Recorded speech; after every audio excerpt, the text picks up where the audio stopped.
Nazywam się Magdalena Żyłka, przyjechałam z całym zespołem naszym z Żywej Pracowni z Krakowa. Nasza pracownia zajmuje się działaniami na styku rzemiosła, sztuki, designu, ale też działań społecznych. I tutaj na jarmarku prowadziliśmy dwa warsztaty.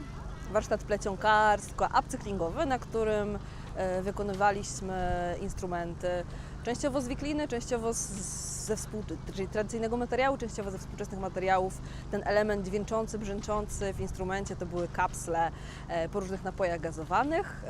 W warsztatach brali udział i dorośli, i dzieci.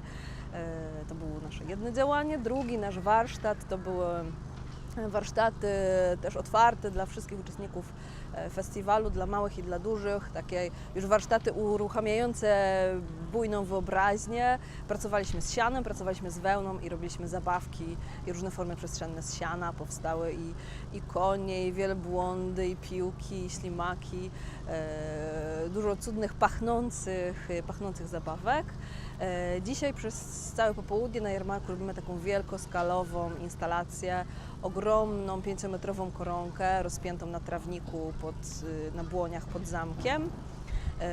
Wykonujemy ją wspólnie też tutaj z mieszkańcami Lublina, którzy poznając podstawy wykonywania takich dawnych koronek igłowych, teneryfowych, bardzo delikatnych, ale w przeskalowanej wersji wykonują wspólnie z nami wielgaśną koronkę.